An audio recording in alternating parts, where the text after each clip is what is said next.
Pwede kitang tulungan. Mahinang ngumiti si Marina. Mabilis na inilagay ang kanyang bag sa overhead compartment. Salamat po. Okay na po. Pagkatapos niyang mailagay ang bag, saka lang siya tumingin pababa sa lalaking nakaupo sa katapat niyang upuan sa eroplano. Isang lalaki na agad mong mapapansin. Maayos ang tindig, gwapo, may maamong ngiti at mga matang tila maraming kwento. Mukhang nasa edad 40, kasing edad niya. Pero para kay Marina, hindi yun sapat na dahilan para makipagkilala. Kung ilang taon lang ang nakaraan, baka nakipagkwentuhan pa siya. Baka natuwa pa siyang may ganitong katabing pasahero. Pero ngayon, pagod na siya. Gusto lang niyang ipikit ang mga mata at matapos agad ang biyahe dahil may naghihintay sa kanya sa bahay. Ang mahal niyang asawa na si George. Gusto mo ba sa may bintana ka umupo? Napangiti si Marina, isang simpleng pasasalamat. Oo, salamat. Pero malinaw sa kanya, hanggang doon lang. Ayaw na niyang pahabain pa ang usapan. Ngunit tila may ibang plano ang lalaking katabi niya. Ako nga pala si Stephen. Ikaw? Nakangiting tanong ng lalaki. Marina, maikli niyang sagot. At doon niya napagtanto, mukhang hindi niya maiiwasan ng usapan. Hindi nagtagal, nagsimula na ang kwentuhan, kahit hindi yon ang gusto ni Marina.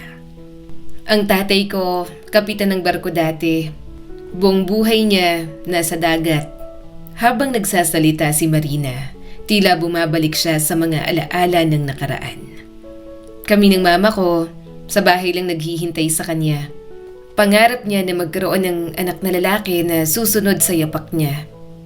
Napangiti siya ng bahagya. Kaso, ako ang ipinanganak. Hindi na natapos ang sasabihin ni Marina dahil biglang nag-vibrate ang cellphone ni Stephen. Sorry, sabi nito. Agad niyang sinagot ang tawag. Hello ma? Oo, okay lang ako. Nasa eroplano na ako. Hindi ako makakapagtagal sa tawag. Malambing na sabi ni Stephen. Pagdating ko, tatawag ako agad.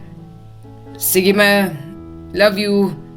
Pagkababa ng tawag, ngumiti siya at medyo nahihiya.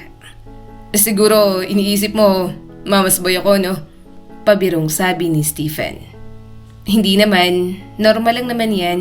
Mahinahong sagot ni Marina. Actually, iba lang talaga. 5 taon na rin nasa Spain ang mama ko kasamang ate ko.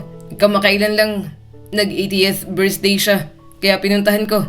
Kahit naman 2 beses akong pumupunta doon bawat taon. Huminga siya ng malalim. Late na kasi akong ipinanganak, kaya medyo sobrang attachment niya sa akin.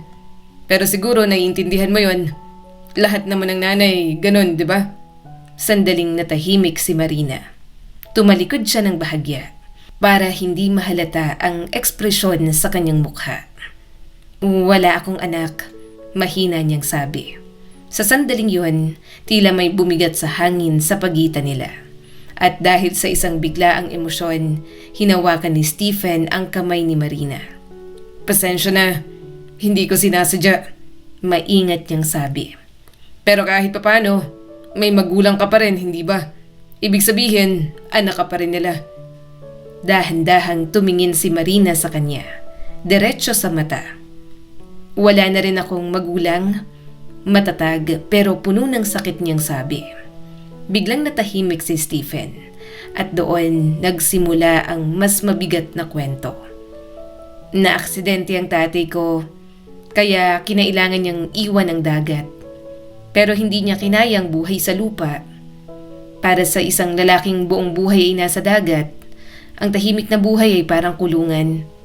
Hindi siya nabuhay, nag-exist lang siya. 2 taon pero para sa kanya, parang walang katapusan. Bahagyang nanginginig ang boses ni Marina. Mahal niya naman kami, ako at ang mama ko. Pinag-aaral niya ako, binigyan ng magandang kinabukasan. Pero para sa taong sanay sa alon, kahit marangyang buhay sa lupa, pabigat pa rin. At pagkatapos ng 2 taon, nawala siya. Tahimik, mabigat. Hindi yun kinaya ng mama ko. Araw-araw siyang umiiyak. Sanay daw siyang naghihintay sa tatay ko. Pero ngayon, siya naman daw ang hinihintay. Napapikit si Marina.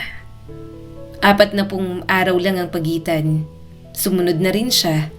At ang huling sinabi ng kanyang ina, ayaw ko siyang paghintayin. Parang kandilang unti-unting naupos hanggang tuluyang nawala.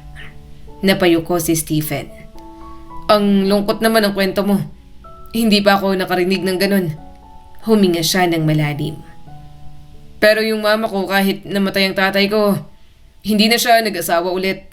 Kahit maraming nanligaw, hanggang ngayon maganda pa rin siya. Elegante, matalino. Sa loob ng eroplano, sa gitna ng mahabang biyahe, may 2 estranghero ang unti-unting nagbubukas ng kani-kanilang sugat. At hindi nila alam ito pa lamang ang simula ng isang kwento na babago sa kanilang buhay. Bahagyang tumango si Marina. Mukhang sinuwerte ang mga magulang natin. Natagpuan nila ang taong para sa kanila at napanghawakan nila yon hanggang sa huli. Napangiti si Stephen pero may lungkot sa mga mata. Hindi ako katulad nila. 7 taon akong kasal pero nauwi sa hiwalayan. Tahimik ang tono niya, walang galit, walang paninisi. Maayos naman ang paghihiwalay namin. Walang sigawan, walang sisihan. Parang napagod lang kami sa isa't isa. Wala rin kaming anak at may kanya-kanya kaming ari-arian, kaya walang naging problema. Napangiti si Marina, isang ngiti ng pag-unawa. Mabuti na rin kung ganon. At muli siyang tumingin sa bintana ng eroplano.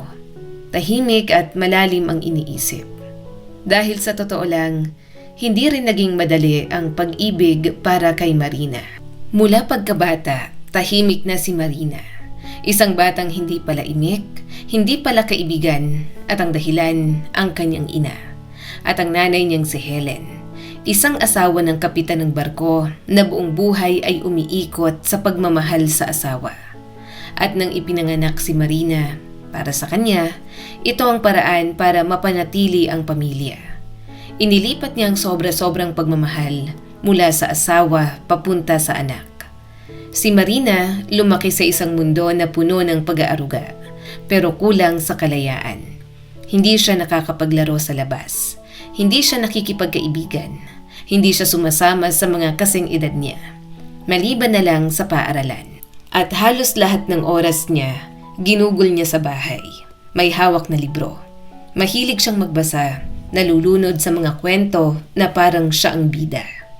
Sa isip niya, balang araw, magiging ganun din ang kanyang buhay.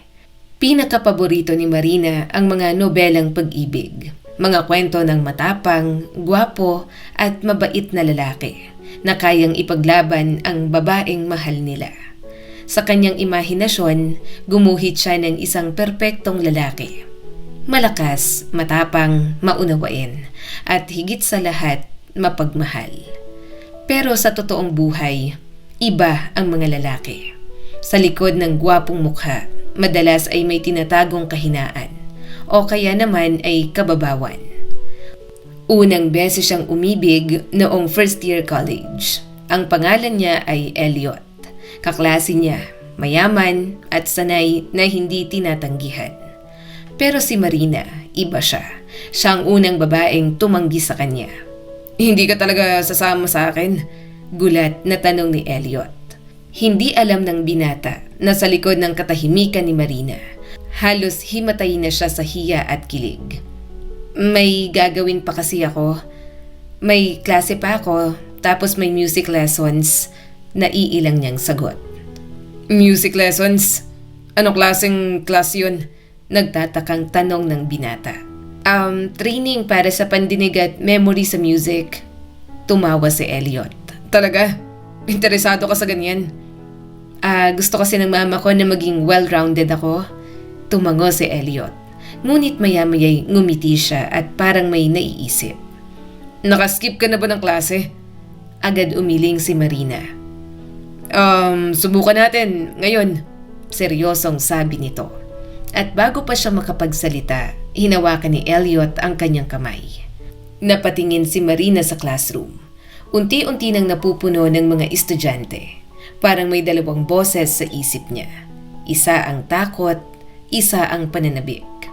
Kaya nila kahit wala tayo, nakangiting sabi ni Elliot. Sa unang pagkakataon, pinili ni Marina ang sarili niya. Maghapon silang magkasama. Sumakay sa iba't ibang ride sa parke. Kumain sa mga simpleng cafe, naglakad, nagkwentuhan, nagtawanan. At nang gabi na, sa loob ng madilim na sinehan, hindi na nila pinansin ang pelikula. Dahil sa unang pagkakataon, naramdaman ni Marina ang tunay na tibok ng puso. At doon, nagtagpo ang kanilang mga labi. Isang halik na magpapabago sa buhay niya. Nang makauwi si Marina kinagabihan, diretso siyang nahiga sa kama. Pagod ang katawan, pero gising ang puso.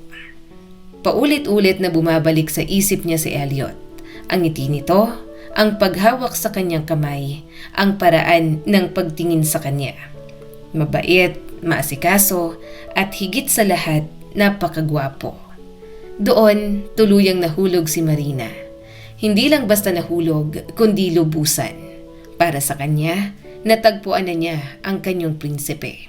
At sigurado siya, habang buhay na siyang magiging masaya kasama ito.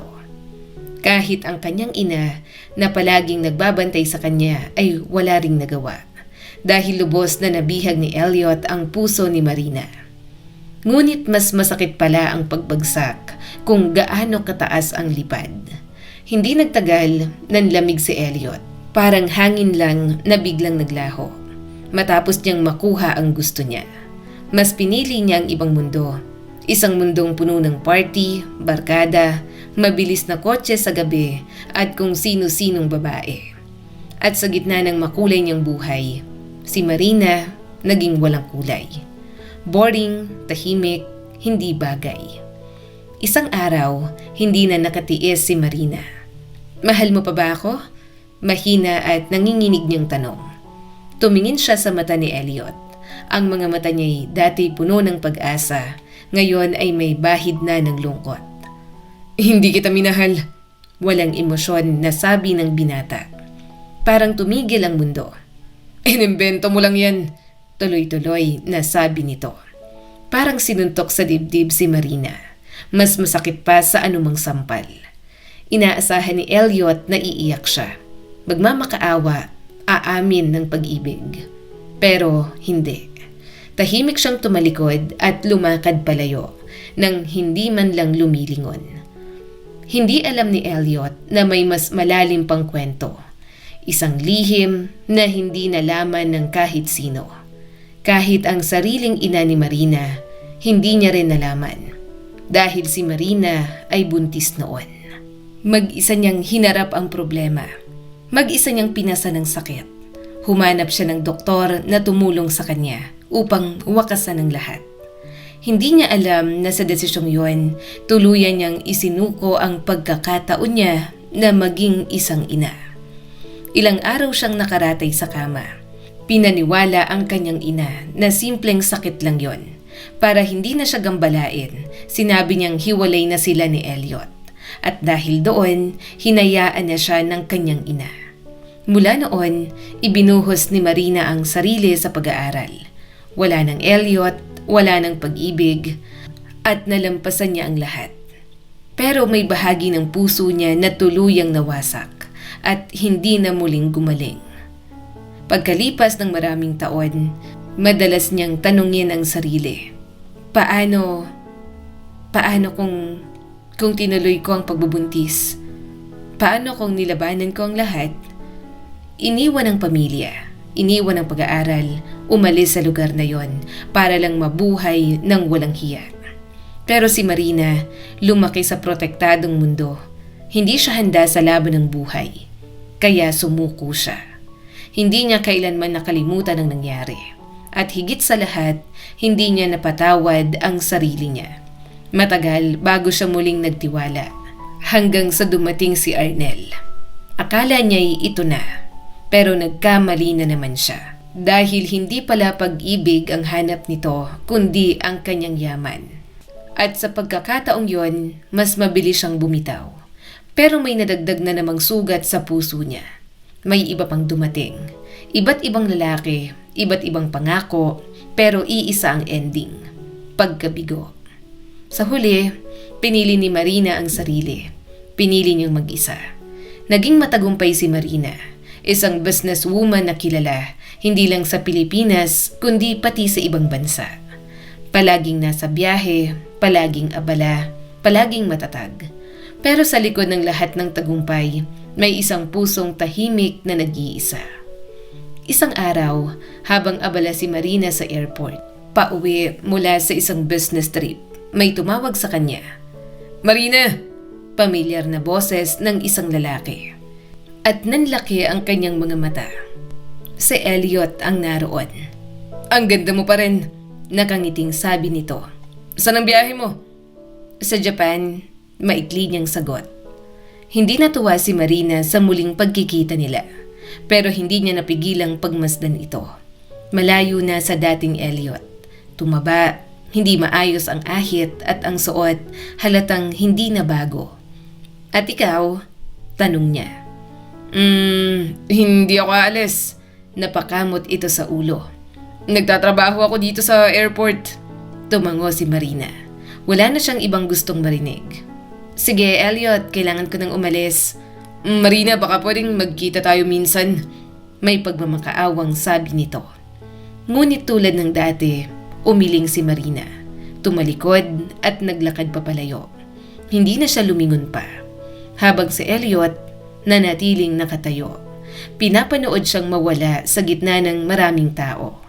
At sa loob-loob niya, napagtanto niya kung gaano kalaki ang nawala sa kanya noon. Parang kapalit ng lahat ng sakit na naranasan niya, may dumating sa buhay ni Marina. Pagkatapos ng kanyang biyahe, nakilala niya si George, isang simpleng lalaki. System administrator ang trabaho. Kagagaling lang sa lungsod na yon. Una silang nag-usap dahil nagtanong lang si George ng direksyon. "Miss, pwede pong magtanong? Nasaan po yung address na to?" Magalang na sabi ni George. At doon nagsimula ang lahat. Isang simpleng usapan na nauwi sa isang tasa ng kape. Isang mahabang kwentuhan.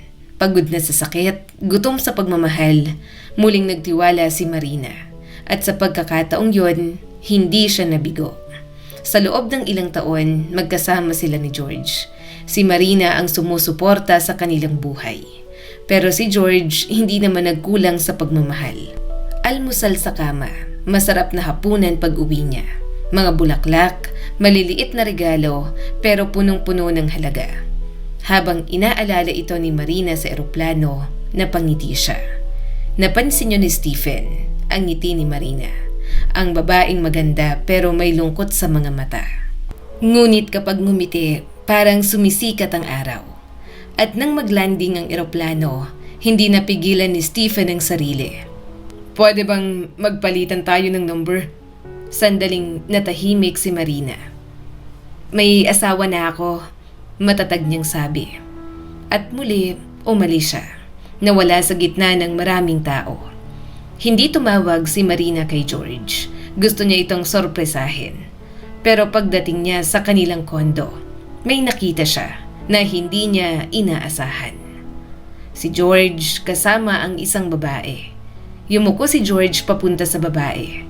Hindi malinaw kung hahalik ba siya o inaayos lang ang seatbelt nito.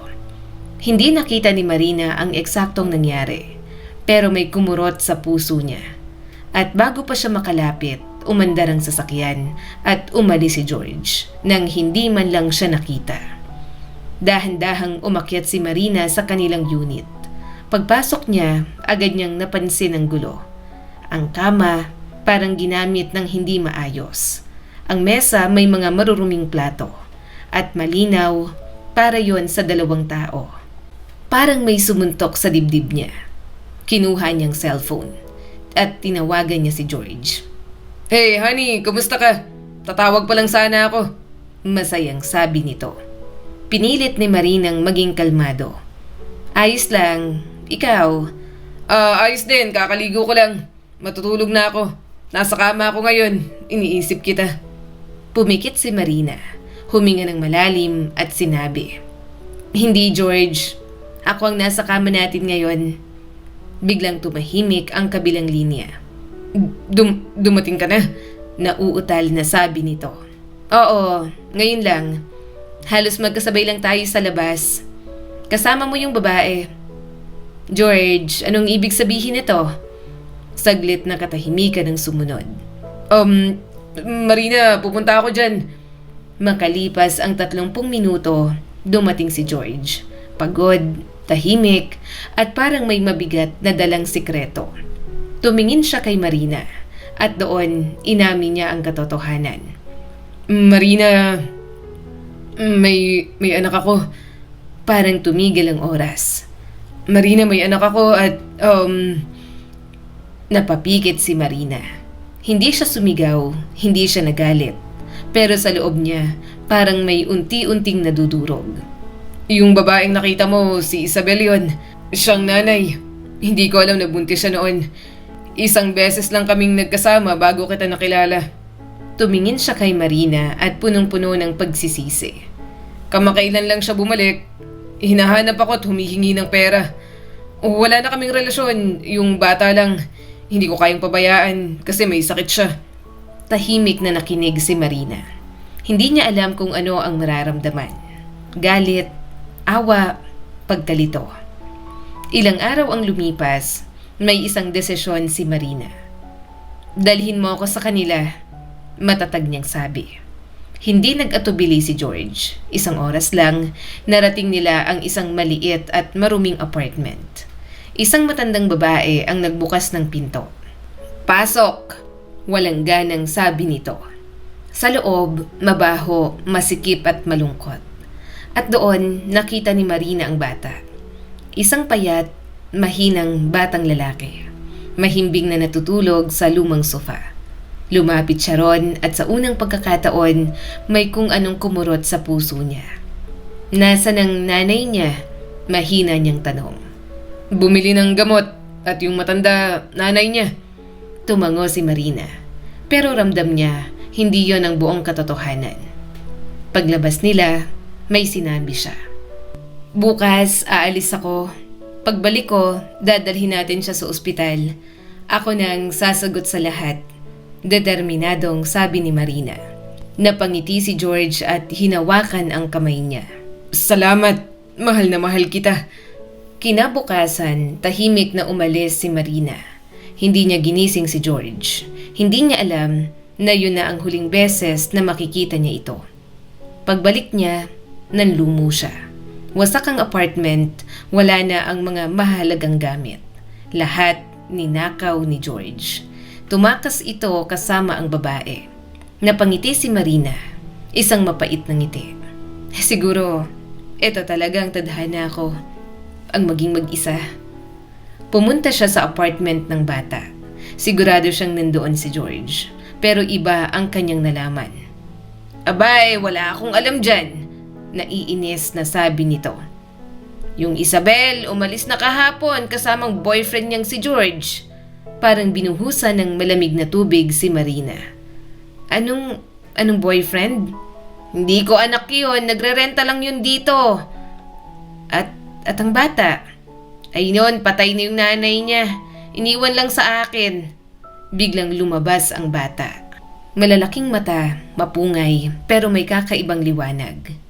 Lumuhod si Marina sa harap niya. Parang tumigil ang mundo. Mula ngayon, ako nang magiging nanay mo. Biglang yumakap ang bata sa kanya. Mahigpit at parang matagal na siyang hinihintay. Dinala niya ang bata na nagngangalang Danny sa doktor. Inalagaan, binihisan, minahal. At isang araw, may nakita siyang pamilyar na mukha. Si Stephen. Nakangiti ito habang papalapit sa kanya. Ihinanap kita. Nagkatinginan sila. Anak mo? Wala na akong asawa, pero may anak na ako at masaya ako. Nakangiting sabi ni Marina. Lumipas ang isang taon, nagpakasal sina Marina at Stephen. At si Danny naging tunay nilang anak. Isang pamilya, isang bagong simula. Isang umaga, habang nag-aalmusal, nanonood ng balita si Marina. At doon, nakita niya ang pamilyar na itsura. Si George nahuli sa panluloko at haharap sa mabigat na parusa. Napailing si Marina. Bawat tao may sariling pinipiling landas. Sa buhay, hindi lahat ng pagmamahal ay tunay. Hindi lahat ng pangako ay mananatili. At hindi lahat ng sugat ay madaling maghilom. Pero tandaan, ang bawat pagkakamali ay may kapalit na aral. Ang bawat pagkawala ay may darating na kapalit.